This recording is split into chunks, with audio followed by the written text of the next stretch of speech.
पुष्पांजलि का कार्यक्रम आदरणीय मुख्य अतिथि जी माला ले आओ।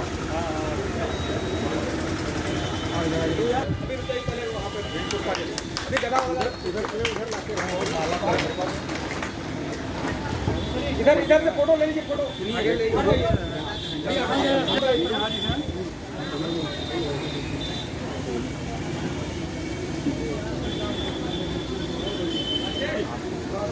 बस। पत्रकारों की टीम भी खड़ी हुई है, जोरदार तालियों के साथ स्वागत करें, हार्दिक अभिनंदन। चलिए आइए आप जी पदाधिकारी गण आकर के आदरणीय अध्यक्ष जी के साथ को माल्यार्पण करें। गोंडा जनपद नगर और जनपद ब्लॉक सब लोग आए और आदरणीय अध्यक्ष जी के साथ माल्यार्पण करें।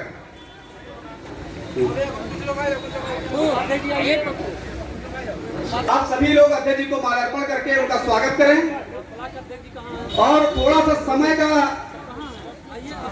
अवश्य ही ख्याल रखें।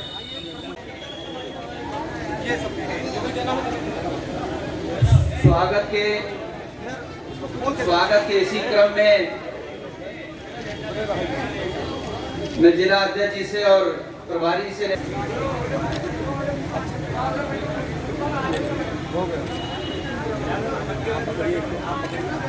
इधर से खींचो, थोड़ा बीच में आ जाइए, सबका फोटो आ जाए।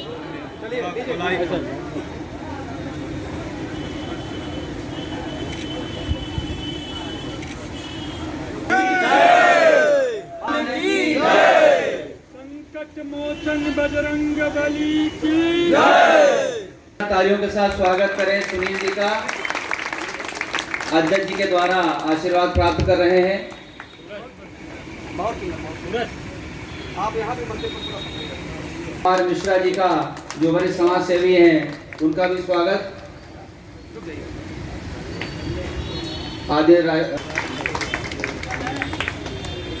जोरदार तालियों के साथ स्वागत,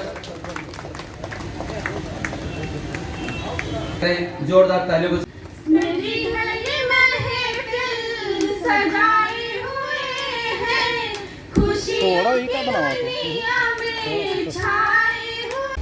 निर्माण किया जाता है तो ऐसे में हमारे धर्म गुरुओं ने सोचा कि एक संगठन की आवश्यकता होगी और यही कारण था, इसके लिए उन्होंने ऐसे संगठन का निर्माण किया था। मित्रों, कौन नहीं जानता कि इस देश का बंटवारा, जमीन का बंटवारा संख्या बल के आधार पर हुआ था।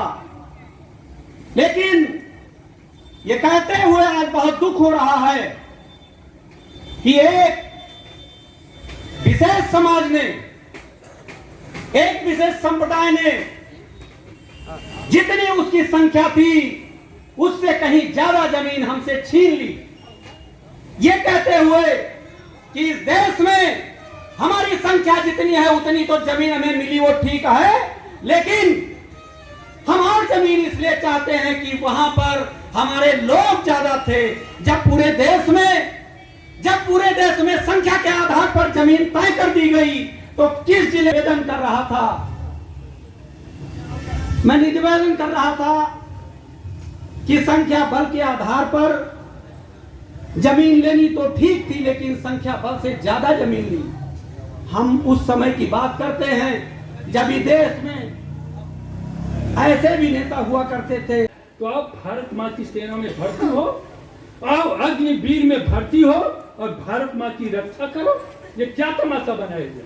और जिस दिन जातीय सेनाएं, मान लीजिए आपके गांव में मिश्रा जी, यदि 7-8 जातियां रहती हैं और सारी जाति अपना वो बना ले, गुट बना ले, तो कोई गांव में रह पाएगा? अभी आप लोगों ने अर्चना उपाध्याय ने बहुत बड़ी बात कही कि जब लोग पूछते हैं आप संगठन में आप क्यों जाते हैं, आप क्यों अपना पैसा खर्च करते हैं, क्यों आप अपना समय बताते हैं खर्च कर, उन्होंने उसका जवाब भी दिया।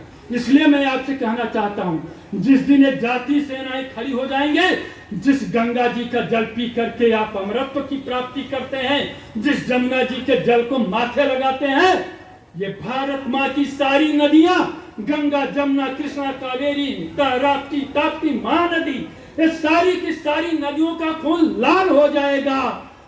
अरब सागर से लेकर के बंगाल की खाड़ी से लेकर के हिंद महासागर और अरब सागर का खून भारत माँ के लालों से लाल हो जाएगा। भारत माँ का आंचल लहूलुहान हो जाएगा। न कोई बचेगा भारत माँ का लाल और न कोई बोलेगा भारत माता की जय। कोई बोलेगा? क्यों माननीय अध्यक्ष कुमार शुक्ला? अध्यक्ष जी, ये कैसा प्रोग्राम था? राष्ट्र संत अवैधनाथ की 8वीं पुण्यतिथि के अवसर पर आज हम श्री विजय मिश्रा और अर्चना उपाध्याय के आमंत्रण पर यहाँ आए हुए हैं। उनकी 8वीं पुण्यतिथि मनाई जा रही है।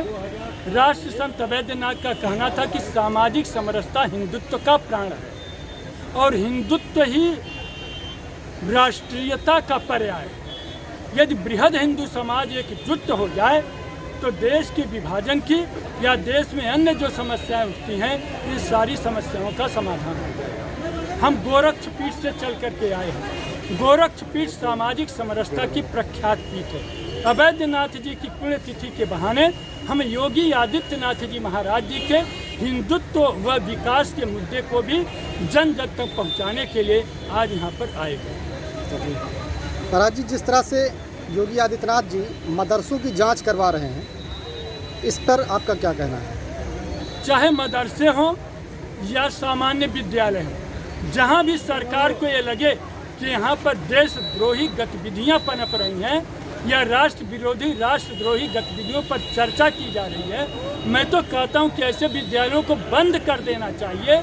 ऐसे विद्यालयों को हर स्थिति में हटा देना चाहिए और यह जाँच कराना। मान लीजिए जहाँ राष्ट्रीयता का भाव है कोई बात नहीं, लेकिन जहाँ राष्ट्रद्रोह का भाव है उनके खिलाफ सरकार को एक्शन लेना चाहिए। विश्व हिंदू महासंघ उनके इस निर्णय के साथ है। जिस तरह से एक संगठन का अंत हो गया, जैसे हिंदू युवानी योगी आदित्यनाथ जी ने खड़ा किया था, उसका अंत हो गया, तो क्या अब हिंदू महासंघ का की कमान संभाल ली विश्व है? हिंदू महासंघ एक अंतर्राष्ट्रीय हिंदू संगठन है। इसका अंतर्राष्ट्रीय कार्यालय काठमांडू में है। यह कोई प्रदेश स्तर का या राष्ट्रीय स्तर का संगठन नहीं है, इसलिए विश्व हिंदू महासंघ हमेशा चलता रहे। तो क्या योगी आदित्यनाथ जी ने इसकी कमान संभाल ली है? योगी आदित्यनाथ जी अब एक शासक के तौर पर है। वो हमारे प्रदेश के माननीय मुख्यमंत्री हैं। हम लोग उनके विचारों पर, उनके निर्देशों पर कार्य करते हैं।